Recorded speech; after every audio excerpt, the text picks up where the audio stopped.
Mr. Asauddin Owaisi. Sir, आपका बेहद शुक्रिया कि आपने 3 मिनट में बोलने वालों को इंटेलिजेंट कहा, और ज़्यादा बोलने वालों को आप क्या कहेंगे, आप बोल दीजिए चेयर पे, तो अच्छा रहेगा। नहीं, मैं बोल देता हूँ अभी। तो जो 3 मिनट में बोल देते हैं वो इंटेलिजेंट तो है ही, और जो ज़्यादा बोलते हैं, जो ज़्यादा बोलते हैं उनका ज्ञान क्या बेवकूफ़ में होते हैं वो, तो ज़्यादा का ज्ञान होता है। अभी ज्यादा बोल के गए। सर, आपने मुझे बोलने का मौका दिया। सर, मैं पहले ये बात वाज़ेह कर देना चाहता हूँ कि मैं इंडिया में नहीं हूँ मगर वतन अजीज़ का हूँ, और मेरा मामला ऐसा है कि मैं अब लाइन ऑफ एक्शन पर हूँ। भारत की राजनीति में अगर कोई लाइन ऑफ एक्शन पर है तो मैं हूँ। सर, मेरे चंद सवालात हैं जो मैं उम्मीद करता हूँ कि हमारे मोहतरमा वज़ीर साहिबा जब जवाब देंगे, इसका जवाब, मेरे सवाल का जवाब देंगे। यूपीए में जीडीपी ग्रोथ था 6.8 एवरेज। नरेंद्र मोदी की सरकार में जीडीपी ग्रोथ हो गया 5.9 एवरेज। इसका जिम्मेदार चीन है या पाकिस्तान है, बता दीजिए।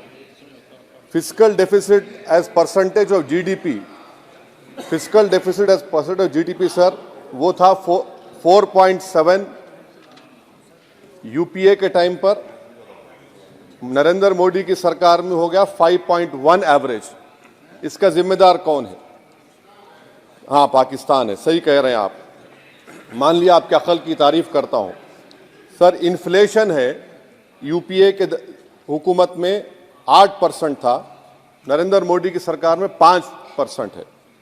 मगर क्या ये बात सच नहीं है कि जो ग्लोबल तेल की कीमतें थी 2008 से 14, वो एक बैरल $100 के ऊपर बिकता था। अब 2015 से 2021 तक एक बैरल ऑयल $55 से $70 के दरमियान में था। तो ये क्रेडिट आप नहीं ले सकते, ये आपकी मेहनत नहीं है, इसमें एक्सटर्नल रीजंस है। मेरा चौथा सवाल ये है सर कि आखिर आप, अगर जीडीपी हमारा 5.9 एनडीए गवर्नमेंट का रहा, तो फिर अनएम्प्लॉयमेंट रेट कितना है? आखिर 2011 से एम्प्लॉयमेंट सर्वे नरेंद्र मोदी क्यों नहीं कराते? डेटा को क्यों छुपाते हैं? आप करवाइए सर्वे। हाँ, ला लीजिए, एनएसएसओ का ला के दे दीजिए। ये पीएलएफ हुआ था 2018 में, उसके बाद अब क्या हो रहा है? नहीं हो रहा है। ला लीजिए। तो कम से कम एनएसओ को बोलकर ये सर्वे करवा दीजिए। अच्छा, कंजम्पशन सर्वे 2017 से रुका हुआ है। सर, आप फाइनेंस मिनिस्टर होते तो शायद आ जाता। आपकी काबिलियत और आपकी अहमियत वहाँ पर नहीं है, मैं अफसोस के साथ कह रहा हूँ। सर, दूसरी बात, मेरा चौथा सवाल ये है कि 2005 में डॉलर था 43 रुपीज़, 43 रुपये। 2014 में हुआ 83 रुपये। अब मैं इतने माहिर तो नहीं हूँ इकोनॉमी में, मेरा मोटा मोटा सवाल है, अब डॉलर है 83 रुपये। ये कौन जिम्मेदार है इसका सर? 83 रुपये क्यों हो गया डॉलर? माने नेट इंक्रीज जो है वो 23 रुपये का है। तो अब ये डिमांड इतना डॉलर का क्यों है? इसका जिम्मेदार कौन है?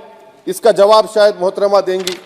अच्छा सर, आप देखिए, फॉरेन करेंसी रिजर्व्स बोलते हैं 2011 में, बिल्कुल सही है, 294 बिलियन डॉलर था। 2013 तक वो 256 बिलियन हो गया। अब मैं व्हाइट पेपर आप पढ़ेंगे, new channel open by RBI. Number क्या है भाई? नंबर तो बता दीजिए।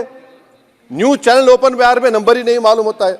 अच्छा सर, एक और सवाल मेरा है, हेल्थ एक्सपेंडिचर फ्रॉम पॉकेट, ठीक है, 2005 में 69% था, 2014 में 64.2 हो गया। तो अब का नंबर क्या है बताइए ना? आपके दौर में क्या नंबर है? वो नंबर नहीं बताया, मेडिकल कॉलेज खोल दिए। नंबर क्या है खर्चे का? तो ये जो व्हाइट पेपर है, एटलीस्ट 2020 का डेटा दे दो आप। ये व्हाइट पेपर सर मोर रेटरिक है देन सब्सटेंस। डिमोनेटाइजेशन की बात ही नहीं कर रहे। डिमोनेटाइजेशन तो बर्बाद कर दिया देश के गरीबों को, इसका जिक्र ही नहीं करेंगे। वो तो मास्टर स्ट्रोक था आपका, मगर बर्बाद हो गए। सर, मैं कंक्लूजन में, क्योंकि आपने अक्लमंद कहा है मुझे कम टाइम में बोलने वालों को, तो मैं सरकार से आपके जरिए से मुतालबा करता हूं कि एक व्हाइट पेपर ये निकालिए कि 2014 में 1 लाख के मॉब लिंचिंग से 2024 तक कितने मुसलमानों का मॉब लिंचिंग हुआ। कितने घर बुलडोजर तोड़े गए। सर मैं खत्म कर रहा हूं सर, खत्म कर रहा हूं। और साथ ही साथ आप एक व्हाइट पेपर जारी कर दीजिए कि चीन 2000 स्क्वायर किलोमीटर पर कब्जा करके बैठा है या नहीं है, डेप्सांग डेमचौक हमारे पास है या नहीं है। और आखिर में यूपीए के वक्त में माइनॉरिटीज बजट में फ्री कोचिंग था, आपने बंद कर दिया। मौलाना आजाद फाउंडेशन आपने बंद कर दिया। मौलाना आजाद फेलोशिप आपने बंद कर दिया। फाउंडेशन तो 9, 10, 12 माइनॉरिटीज के बच्चों को स्कॉलरशिप मिलते थे। प्री मैट्रिक स्कॉलरशिप आपने 9th क्लास से उसको रेस्ट्रिक्ट कर दिया। हो गया ये सर मैं खत्म कर रहा हूं सर। तो मदरसा एजुकेशन आपने खत्म कर दिया। ये क्यों किया आपने भाई? हद तो ये होगी कि आपके पास 2014 में एक मुस्लिम वजीर था, अब तो एक भी नहीं है, एक भी नहीं है। अजीब है मामला। अब आप देख लीजिए। तो ये बातें हैं सर। और फिर सर ये व्हाइट पेपर में आप देखिए सर, ये व्हाइट पेपर में बिजनेस स्टैंडर्ड का एक आर्टिकल का जिक्र है मिस्टर शंकराचार्य का। ये शंकराचार्य साहब जो है, मिस्टर शंकराचार्य, ना रेटरिक पर रेटरिक लिख रहे हैं आप, उसका तोते की तरह लिख दिए उसको, ना नंबर भी देते वो। तो ये जो व्हाइट पेपर है सर, ये मोर रेटरिक सब्सटेंस है। मैं उम्मीद करता हूं कि कल तक देश के प्रधानमंत्री वो व्हाइट पेपर जारी कर देंगे कि कितने मुसलमानों का आपने मार्जिनलाइज कर दिया, बुलडोजर से घर तोड़े गए, कितनों को एनकाउंटर हुआ, कितने जेल में है यूएपीए में, और चीन कितनी जमीन पे कब्जा करके बैठा हुआ है। बहुत बहुत शुक्रिया सर।